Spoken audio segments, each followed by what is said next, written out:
الشيطان الرجيم بسم الله الرحمن الرحيم الحمد لله رب العالمين والصلاة والسلام على أشرف الأنبياء والمرسلين سيدنا ومولانا محمد وعلى آله وأصحابه أجمعين أما بعد سبحانك لا علم لنا إلا ما علمتنا إنك أنت العليم الحكيم وتب علينا إنك أنت التواب الرحيم واغفرنا واهدنا إلى صراطك المستقيم سبحان الله والحمد لله ولا إله إلا الله والله أكبر ولا حول ولا قوة إلا بالله العلي العظيم العزيز العليم عن كل حرف كتب ويكتب أبد الآبدين ودهر الدائرين نويت أن أعتكف في هذا المسجد سنة لله تعالى.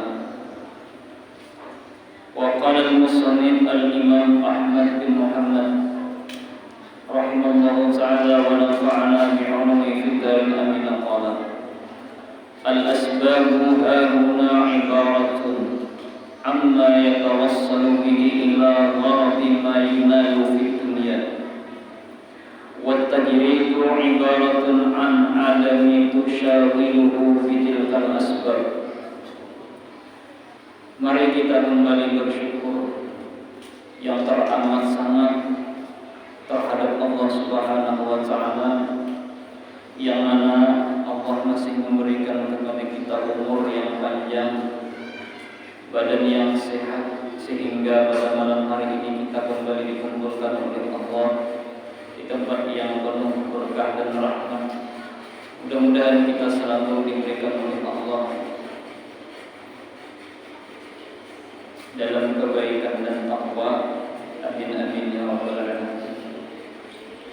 Kamis yang telah lalu Al-Imam Ahmad bin Muhammad Sidin menjelaskan bahwasanya ada dua maqam yang kita duduki di dalam menjalani hidup dan kehidupan ini. Yang pertama ujar Sidin disebut dengan maqam asbab. Yang kedua disebut dengan maqam atau jalan tajrid. Ada orang yang berada di maqam asbab, dia berusaha, dia bekerja, apapun bentuk pekerjaan itu, yang dari pekerjaan itu didapatnya hasil, baik harta atau duit dan sebagainya. Nah, ini makam yang pertama, jalan yang pertama, dia berada di makam asbab namanya. Sebab-sebab didapatnya harta, sebab-sebab didapatnya duit melalui usaha atau pegawai. Yang kedua ujar Sidin disebut dengan maqam tajrid. Maqam tajrid ini yaitu orang yang menduduki kada berusaha, kada bekerja. Ini maqam tajrid. Tetapi hidupnya terjamin, kehidupannya, rezekinya dijamin oleh Allah. Maqam tajrid ini bisa berupa seseorang itu misalnya dapat warisan lalu sugih. Dengan kesugihan tadi dia kada usah lagi bekerja, dia kada usah lagi bekerja. Kenapa? Duit itu sampai mati kada habis sambil menyumbang.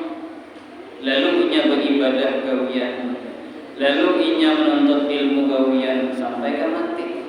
Atau inya beribadah sambil melajari ilmu. Antara dua aja, mun kada beribadah menuntut ilmu, mun kada beribadah melajari ilmu sampai mati. Nah, ini untung benar orang seperti ini. Atau orang yang berada di makam tajrid ini, dia ulang mendulang kuliah intan, lalu sugih. Nah, lalu dihitung-hitungnya intan ini dijual 1 triliun. Wajah yang ini sampai 7 turunan sudah habis. Nah lalu ini ada lagi pegawai rumah tinggal lamannya, petukangan tinggal lamannya, menjahit baju tapi gawian. Lalu ini fokus beribadah kepada Allah dan menuntut ilmu atau belajar ilmu. Kenapa? Karena kehidupan sudah terjamin. Inilah yang disindir oleh Allah di dalam Al-Quran. Tujuan hidup kita tidak lain adalah ibadah kepada Allah. Jadi ujar ulun untung benar orang yang berisi harta yang dihitung-hitungnya harta itu lebihan sehingga sampai ke mati. Lalu inya berada di makam tajrid, beribadah kepada Allah, menuntut ilmu, beribadah kepada Allah, menuntut ilmu, beribadah kepada Allah, mempelajari ilmu sampai ke mati. Nah itu untung benar orang yang seperti itu. Nah atau bisa juga makam tajrid inya kada dapat waris, kada banyak bisi harta, inya kada dapat intan, tetapi dibukanya lemari ada duit. Nah ini tingkat yang luar biasa yang disebut dengan menyalahi adat karamat harapnya. Gawian sini beribadah, mengurus pesantren, mengajar ilmu, kada tahu keromaan, kada tahu bisnis, kada tahu berdagang. Cuma apabila sini membuka lemari duit hibah, anak membangun pesantren kada berpintaan, bahkan gurunya digaji sidin berataan. Nah ini luar biasa benar ini makam karamat ngarannya. Menaik tadi kada karamat itu karena ada yang didapat intan misalnya atau dapat warisan misalnya yang banyak. Nah sehingga dengan harta itu dia cukup untuk beribadah kepada Allah sampai ke mati. Nah kayak ulun misalnya umur 41,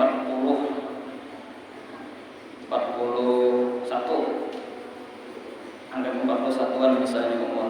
Nah ulun memperkirakan umur ulun seumpama kayak Nabi, untung benar alhamdulillah mudahan kayak Nabi. Kayak Nabi kan panjang, berusaha kin lebih pada Nabi, kayak Nabi kan melihat keadaan ini bisa kada rasa gila. Memang kayak Nabi kan lawas gitu. Anggaplah misalnya 40 ya 20 tahunan lah lagi anggap. Nah 20 tahun itu kalau dihitung berapa pengeluaran ulun? Misalnya sebulan misalnya ulun pengeluaran misalnya 1 juta. Setahun 12 juta. 12 juta kali 20 tahun. Ya 200 jutaan aja. Misalnya nih. Nah, seumpama biasa ada duit 400 juta atau setengah M, maka cukup sambil beribadah, sambil menyumbang, sambil beribadah, sambil menyumbang, sambil beribadah, sambil menyumbang. Dihitung sampai ke mati cukup. Nah itu nyaman benar kayak itu. Nah gawian beribadahnya sini untuk ilmu. Nah jadi kita ini ada 2 makam, ada makam asbab, usaha, begawi, hanya dapat duit. Ada makam tajrid, kada berusahaan. Nah, ada 2 itu.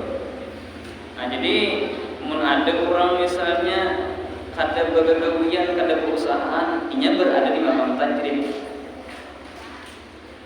Mun ada orang misalnya kada begawian, kada berusahaan, dibukanya lemari, ada duit, nah itu karamat. Makam tajrid juga ngarannya cuma karamat. Nah itu orang yang ditaksiskan oleh Allah, orang-orang yang ditentukan oleh Allah Subhanahu wa taala.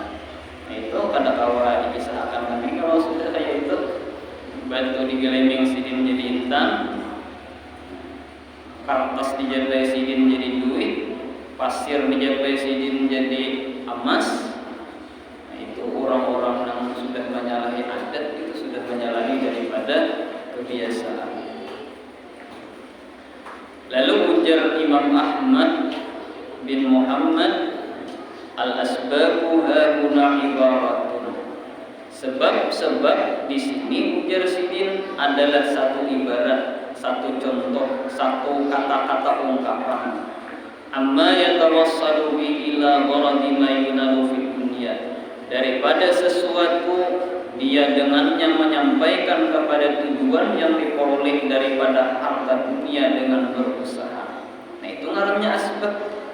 Apabila berusaha dapat duit, apabila berusaha dapat duit, dan duit itu dipergunakannya untuk membiayai keluarganya dan untuk beribadah kepada Allah. Cukupnya berarti di makam asbab ngarannya.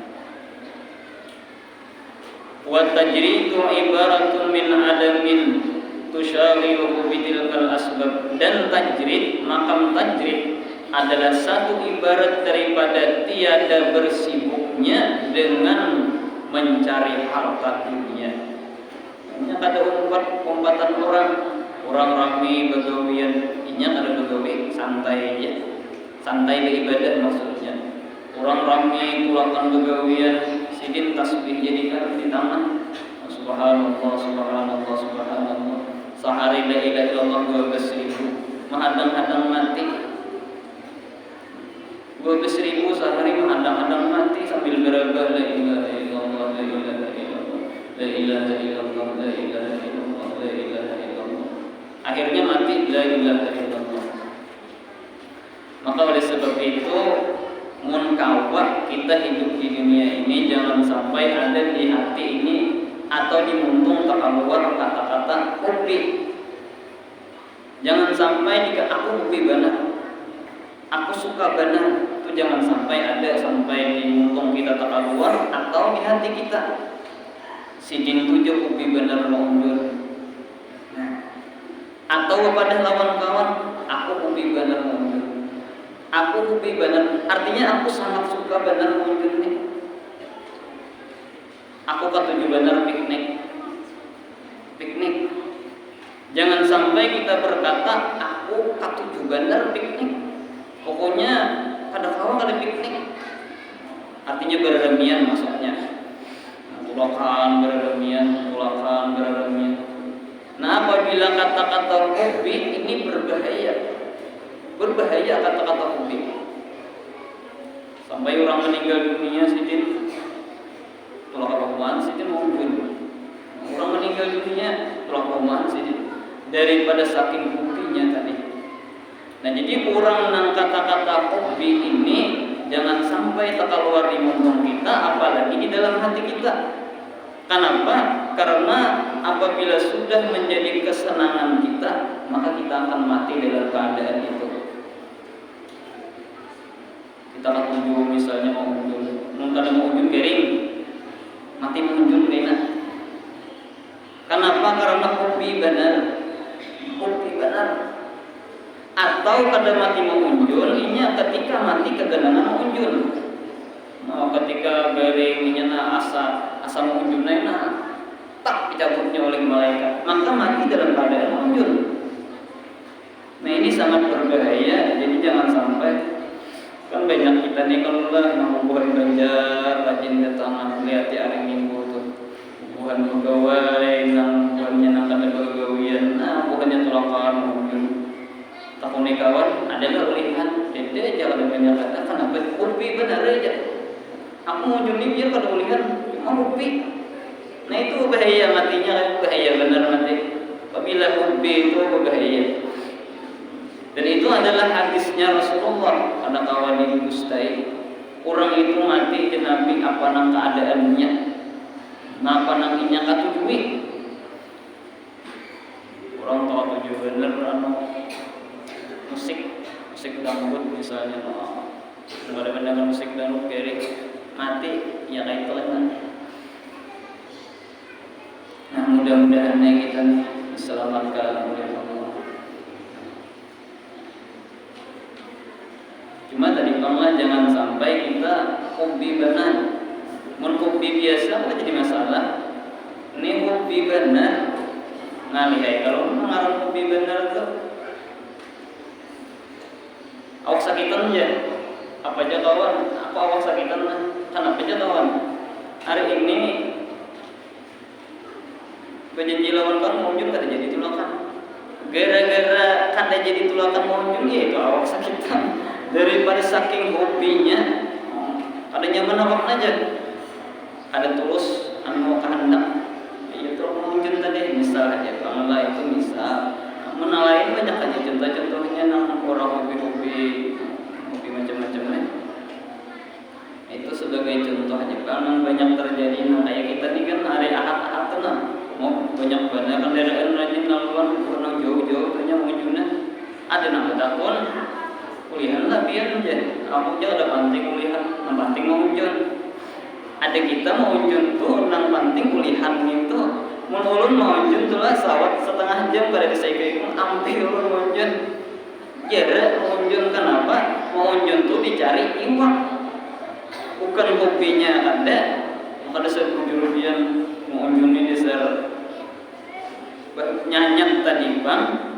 ulun biasa juga bang muncul jadi merasani muncul nih besar nyanyat pian orang muncul apalagi nang menjurujut itu soal diangkat besar menjurujut makin mengantuk nyanyat tadi bang nah, jadi mungkin kita kada menyatu arti kada menyatu di sini sanja maghrib hanya menikah nah itu sudah dilarang di dalam syariat agama kita dilarang sudah itu kada ingat di waktu nah, jadi orang mengunjung itu bagusnya dengan syarat jangan sampai kita ini hobi benar kada mengunjung ya tidak apa-apa juga hendak mengunjung ya bagus saja juga kehendak mengunjung kada jadi biasa aja juga waktu pulang dilihati jangan sampai sudah orang bang maghrib masih aja mengunjung nah itu haram makanya jadinya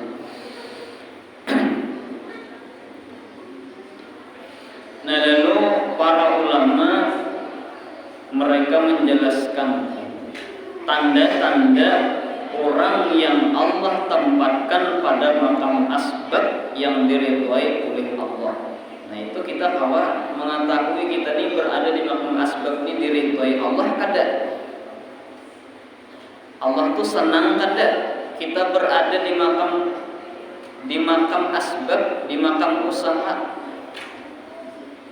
Nah, jadi ada 4 tandanya ujar para ulama apabila salah satu daripada 4 ini kadada pada kita silahkan balik ke makam tajrid biar kada bergawian di situ apa kadada berarti Tuhan menyuruh ke makam tajrid kada berusahaan berarti Allah itu bisa menjamin mana.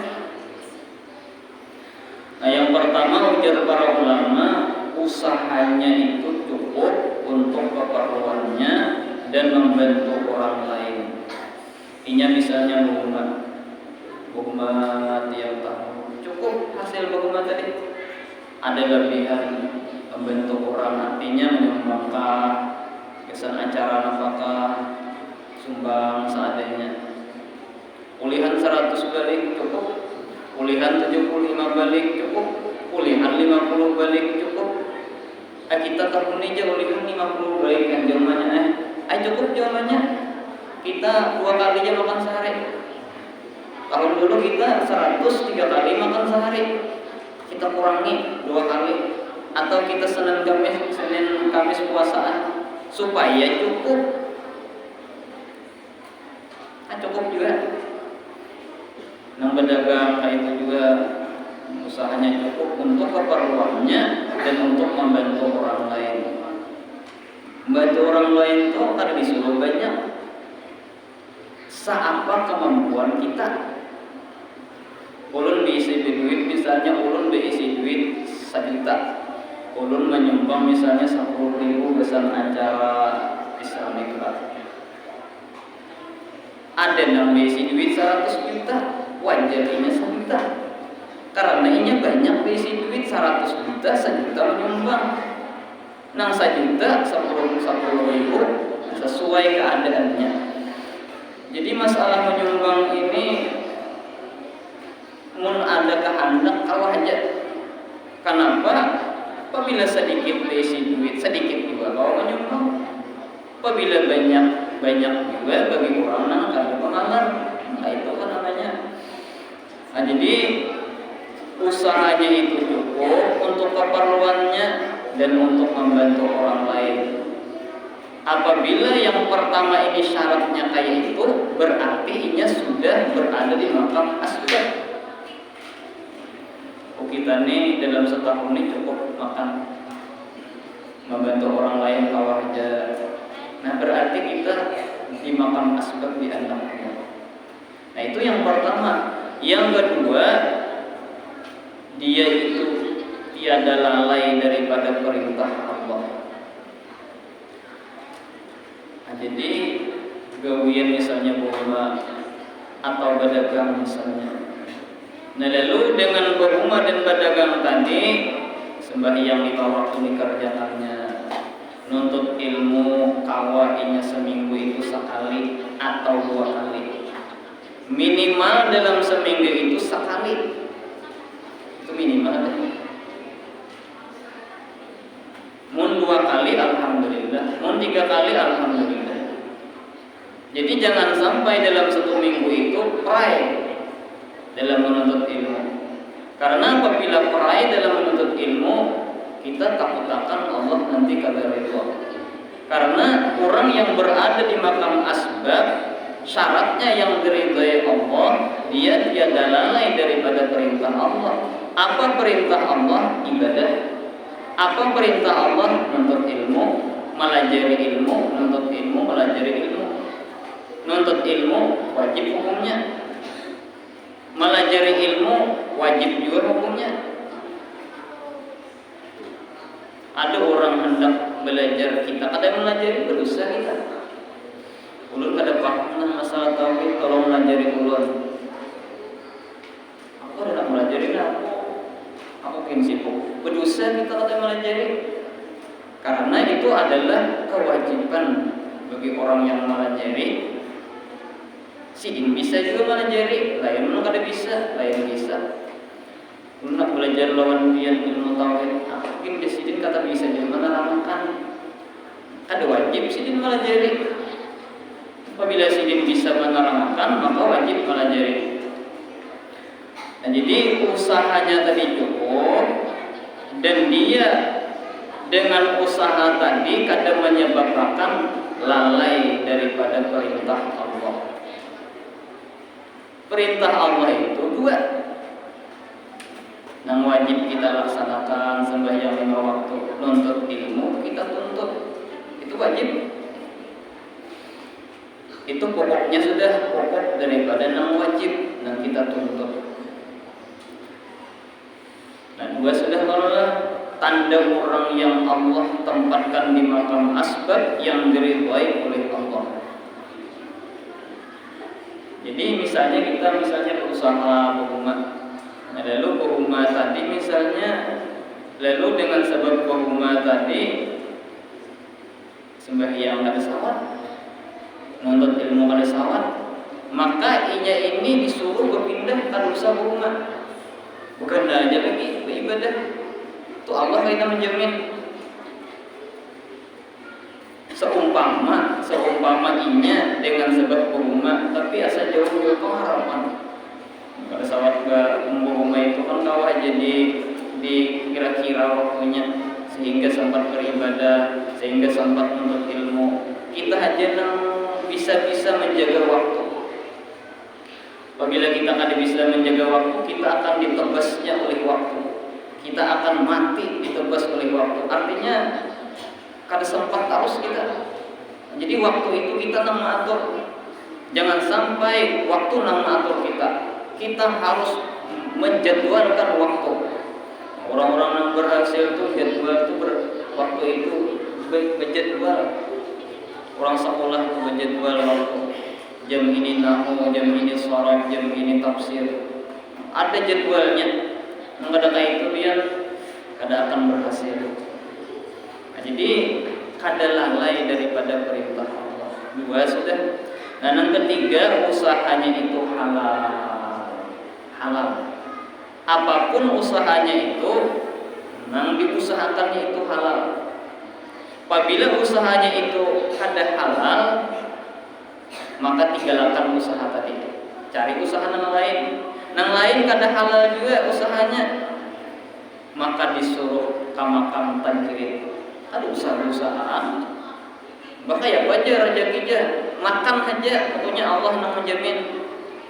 Ada usahaan apa syarat kada cukup, hendak usaha gini haram, hendak usaha gini tak kawan kada baik haram juga kaidah hasilnya. Ada usahaan sudah.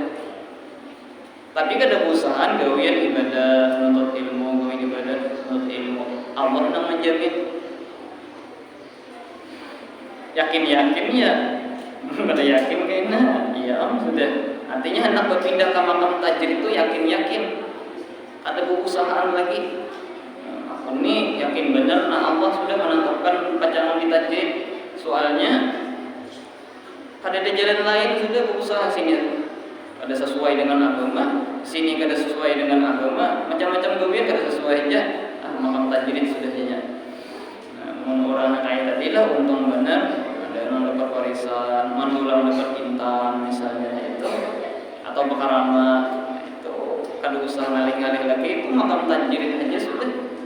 Atau orang yang berisi saham sebulan dapat 5 juta, hubungan yang pegawai-pegawai yang kayak kantoran, yang hubungan pejabat-pejabat gubernur Sarabanya itu kan gajinya tinggi-tinggi tuh, ada 10 juta misalnya, ada 5 juta. Nah itu terjamin benar, itu luar biasa.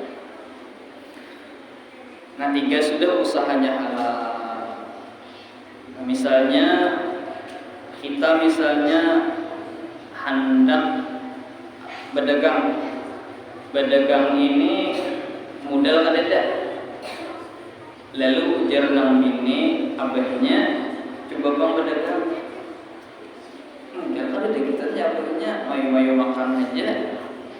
Gawian rumah, ambil ke rumah kita berdagang pulang. Duitnya bang ya jenang abahnya nang ini kita berhutang ke bank.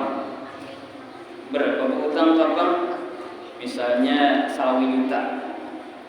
Nah lalu berpikir abahnya ada milah dulunya ulun betapun lawan tuan guru. Nah ini kurang baik ini ada masalah datangi tuan guru betapun tuan guru ulun ni hendak rencana berdagang.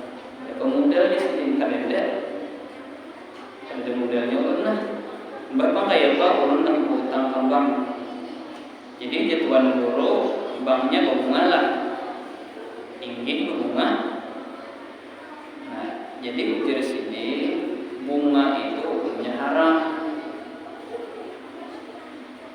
Menurut kesepakatan para ulama, mun ada yang membolehkan itu sangat lemah hukumnya, atau bisa dikatakan fikih dhar ngarannya, fikih nang darurat, fikih nang berbahaya. Di dunia ini lepas, di akhirat kanan. Nah itu fikih dhar ngarannya, fikih nang memudaratkan.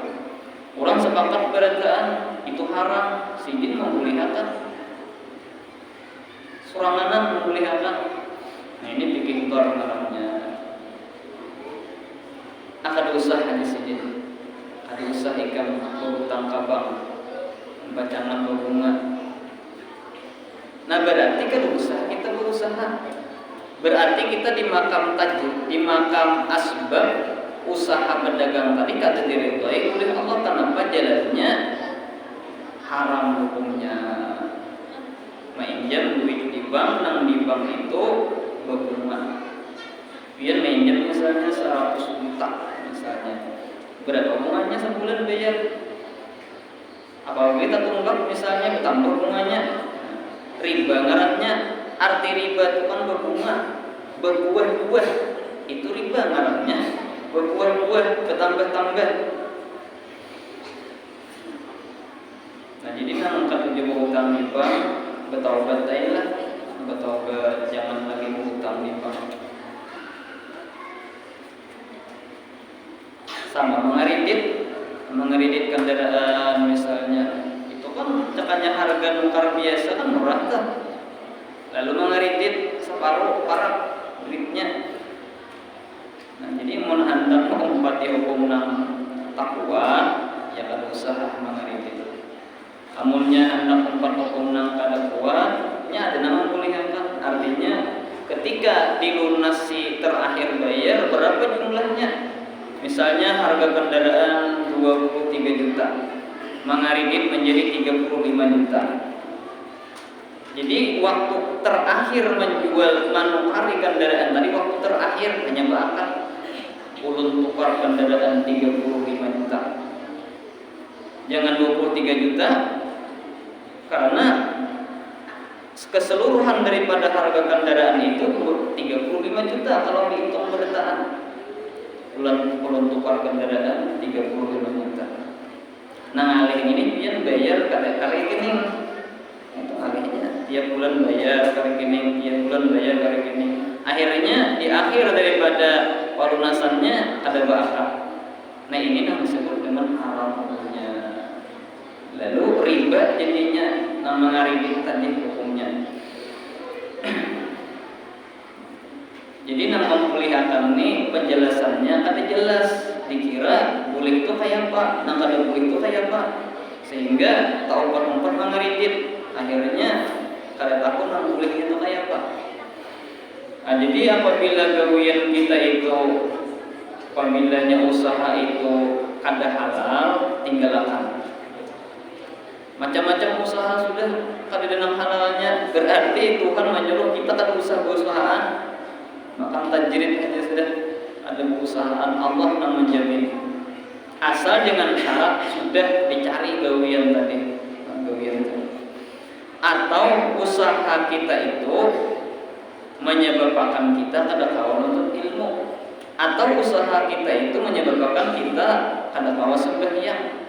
Begawi di bubuhan Cina, nya kada tahu sembahyang, nya gawian terus, cuma larang gajinya. Orang 2 juta, nya 4 juta, cuma seorang untuk ilmu kada sawat, sembahyang kepanting-panting, kadang-kadang sembahyang, kadang-kadang kada. Nah, berarti tinggalkan usaha nang 5 juta si Cina tadi, baik mencari nang 2 juta tetapi Allah Subhanahu wa taala ridha. Ambil nang sedikit, Allah ridha. Buang nang banyak, jangan diambil nang banyak kalau Allah kada ridha. Cari gawian nang Allah ridha, nang Allah kada ridha, tinggalkan. Nah, itu 3 sudah syaratnya, usahanya itu halal. Nang keempat, ujar para ulama, berusaha sepergaulan dengan orang-orang yang baik. Seumpama kita sepergaulan dengan orang yang jahat, jangan sampai kita terpengaruh dengan orang jahat tadi. Ayo Pak, aku berusaha dengan orang jahat nih, kada terpengaruh lawannya. Atau usahanya halal hajat. Cuma misalnya kawan bisa teler, misalnya bisa mengobat, misalnya. Nah, tapi seorang kada terpengaruh, ayo aja silakan aja. Mun kita ragu-ragu, takutan kalau terpengaruh, berusaha. Baik mencari gawian yang lain. Jadi berusaha sepergaulan dengan orang yang baik. 4 syarat itu. Nah, apabila 4 syarat itu ada pada diri kita, maka Allah ridha terhadap orang yang berada di makam asbab. Maka apabila Allah ridha, maka otomatis beruntung hidupnya di dalam dunia dan di negeri akhirat. Jadi beruntung benar orang seperti itu. Nah, ini maksud daripada Imam Ahmad, inilah yang dimaksud dengan tasawuf. Artinya beradab, berusaha beradab, cari nang halal. Nah, itu tasawuf. Tasawuf itu isinya berekaan adab.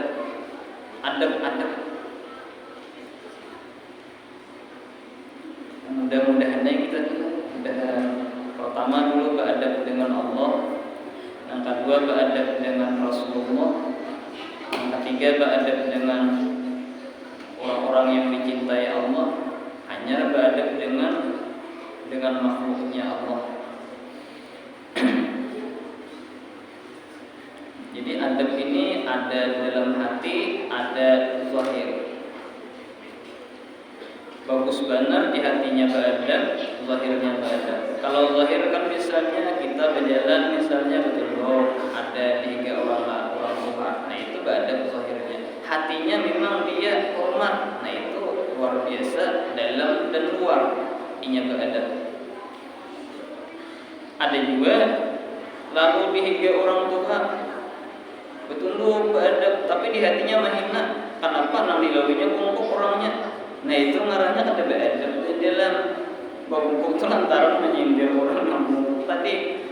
Nah, jadi ada juga nang kayak itu istilah bungkuknya. Soalnya nang orang nang dilawinya ini orangnya bungkuk.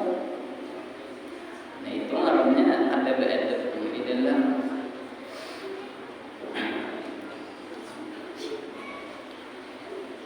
Nah terkadang zahir ini gambaran yang ada di dalam hati. Terkadang orang misalnya berjalan belenggang, ada orang tua, ada singgungkukan, ada orang aku berjalan. Nah terkadang itu memang timbul di hatinya, bisa. Terkadang memang pembawaannya sudah kayak itu, gaya jalannya serta itu, bisa juga. Nah jadi masalah itu memang sulit untuk diketahui. Lalu Allah dan Rasulnya memberikan kepada kita agar kita berhati-hati. Itu lagi. Nah kemudian ujar para ulama, tanda-tanda orang yang Allah tempatkan pada makam tajrid. Jadi 4 juga. Yang pertama, Allah cukupkan kebutuhan hidupnya.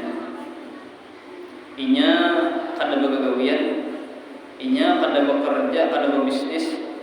Gawiannya ibadah untuk ilmu, tapi cukup ada aja rezekinya. Nah 1 sudah. Maka orang ini bagus benar berada di makam tajrid. Yang kedua, hatinya tenang pada saat kesulitan harta, kesulitan makanan. Aku ini berada di makam tajrid, aku kada berusaha, tapi suatu saat kayaknya seumpama aku hartaku habis bakajutan misalnya dapat intan 1 triliun, hilang duitnya di 1-2 tahun, lalu miskin. Nah ketika keadaan miskin itu hatinya tenang, ayo itu berada di makam tajrid.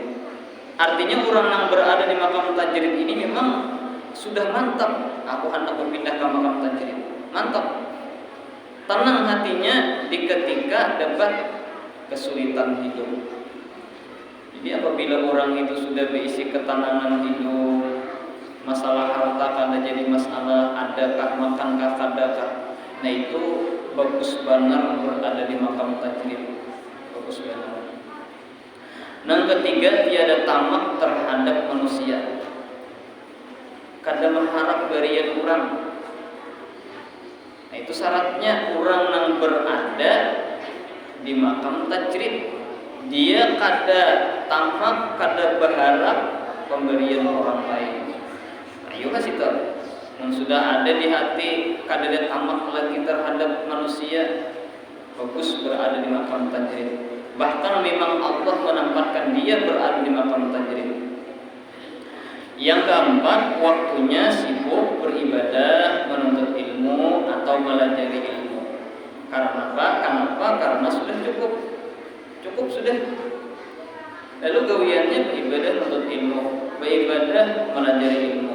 Nah kalau seperti itu ujar guru Bahid, apabila orang atau jasidin sudah cukup, kehidupannya cukup sudah, tercukupi hidup, gawiannya mengurus pesantren, gawiannya majelis taklim, lalu inya berbisnis, lalu inya membuka gawian, napakah gawiannya pabrik bisnis napakah, sehingga pesantren kada tak urus, majelis taklim saparai-parai, nah haram hukumnya ujar si tuan guru tadi berbisnis, haram hukumnya. Kenapa? Cukup aja sudah, melajari orang cukup aja, melajari orang aktif, pesantren aktif, mayu aja sudah. Nah lalu anak berbisnis, sehingga dengan bisnis tadi lalu pesantren tadi kada kakaruan. Nah itu haram hukumnya. Ya, haram hukumnya. Artinya bagus nang mengurus agama aja tuh, ada usaha nang berbisnis. Nah lalu misalnya kalau kayak ini, misalnya lah orang misalnya berada di makam tajrid, di makam asbab berusaha. Nah lalu di dalam usaha tadi inyane hendak kayak orang juga. Aku jadinya berada di makam tajrid usaha. Cuma jadinya artinya aku keisi cita-cita, pokoknya usaha apa aja begawi. Kenapa? Karena cita-citanya tinggi. Aku jadinya usaha ini cakanya memasar tuh semingguan. Ditambah lagi misalnya usaha yang lain, sibuk. Sehingga dengan usaha tadi menuntut ilmu kada sawat lagi, beribadah kada karuan. Cuma niatnya tinggi. Aku jadi rajin ini, aku hendak umrah, aku hendak nukar motor, aku hendak naik haji. Nah kayak apa kayak itu? Niatnya bagus, bersaing, cakap bahasa kitanya bersaing. Cuma nuntut ilmu kada kawa, beribadah sembahyang tapanting-panting, maka orang seperti ini kada diridhoi oleh Allah.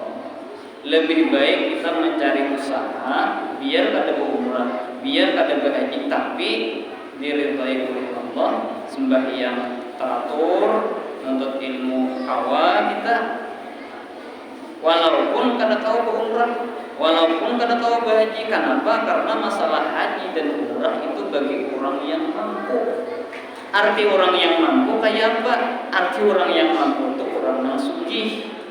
Kita nak usaha nang kayak ini jauh. Nah, jadi atau misalnya dapat warisan yang banyak, sehingga dengan warisan tadi lebihan naik haji. Nah itu mampu ngarannya. Atau sedin beisi saham nang dengan saham tadi kawat untuk beribadah naik haji. Makanya ibadah haji itu andaknya di akhir rukun Islam nang kalima bagi orang nang mampu. Dan bahkan orang nang begawi seadanya cukup untuk makanannya, lalu kemudian nuntut ilmu kada tertinggal, beribadah jalan, ada niat di hatinya, ya Allah, seumpama pian nanti memberi ulun rezeki nang talabih, ulun naik haji, ulun berumrah. Maka orang yang seperti ini bahkan dicatat sebagai orang naik haji, sebagai orang yang berumrah kaina di negeri akhirat. Banyak orang-orang yang berumrah kada diakui oleh Allah umrahnya. Banyak orang yang berhaji kada diakui oleh Allah hajinya. Kenapa? Hasil daripada usahanya kada diridhoi oleh Allah. Banyak orang yang kada berumrah, banyak orang yang kada berhaji dapat pahala haji dan umrah di negeri akhirat. Kenapa? Karena niat nang ada di dalam hatinya hendak berumrah, hendak berhaji, tetapi dia perintah Allah dilaksanakannya dengan baik.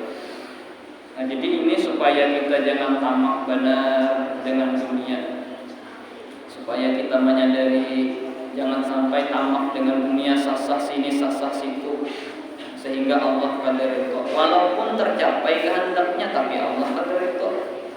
Arti Allah kada ridha itu pahalanya kada ada, kayak itu maksudnya.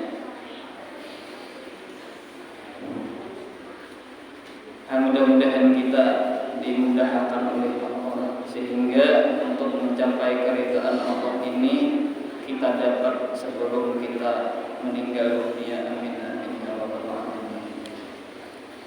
Maafin bisa saja. Ya Allah, minta sedikit kerana saat 3 menit. Kemudian Muhammad Al-Majdzub, di antara wali Allah Ta'ala Muhammad Al-Majdzub, sahibul karamah, orang yang mempunyai karamah. Wa min karamatihi, dan setengah daripada karamat Sidin Muhammad Al-Majdzub, annahu kana katsiral aqli, bahwasanya adalah Sidin itu banyak benar memudaratakan orang, banyak benar membinasakan orang. Jadi wali itu bisa membinasakan orang, wali itu bisa membuat orang itu susah. Muhammad Al-Majdzub. Wa idza laqiya man 'amila ma'siyatan dzalikal yaum yaqimu, dan apabila Sidin bertemuan dengan orang yang maksiat pada itu hari, dipukul Sidin. Karena apabila ada maksiat itu disuruh kita menghentikan maksiat. Sampai misalnya nih, Munya kada mampih kepingin. Nah, itu munya wani. Kada wani jangan. Itu nang bagusnya hubungan nang polisi lah, hubungan nang tentara, mau kemaksiatan itu seperti itu. Hubungan kayak itu nang bagus. Menang hubungan nang tuan guru itu ya menyampaikan kayak itu aja. Nah, jadi sidin ini apabila ada maksiat datangi sidin. Empihan di sidin. Pada ampih kepiling sidin. Nah, itu Muhammad al-Majzub. Nah, itu kan membinasakan tuh, menyakiti orang, karena memang hadis Nabi seperti itu. Apabila mampu dengan tangan, apabila kada mampu beri nasihat secara lembut. Jangan lagi lah, jangan lagi. Yang kada masih tinggalkan lagi. Nah, itu dengan nasihat. Munyawan ini diseru bujur bekalahi tadi bang. Ikam ini tahulah gawian ikam ini menurunkan bala. Jadi aku maampihi pun ikam ini supaya bala itu berkurang diturunkan Tuhan. Kewajiban umat mencegah. Namanya wani itu lah orangnya tahan gental juga, tahan sinsu. Ada kemaksiatan datang di sini, ada kemaksiatan datang di sini. Wa man radahu anhu syalat yadahu, dan orang yang menolaknya setrok tangannya. Munnya ada orang nih wani lawan sidin, misalnya ambek berbuat maksiat, hanya melawan, tempiling sidin, nempiling juga. Ketika ia menimpiling tadi setroknya. Nah, ini Muhammad al-Majzub diberi oleh Allah karamat langsung. Jadi sidin diberi oleh Allah Taala karamat langsung. Apabila ada orang nang wani melawan lawan sidin bisa muak darah. Nah, ini Muhammad al-Majzub. Nah, mudah-mudahan kita barataan diberikan Allah keberkahan yang banyak, rahmat yang banyak, dan diampuni Allah segala dosa-dosa kita. Sebelum mati berkat Muhammad al-Majzub al-Fatihah.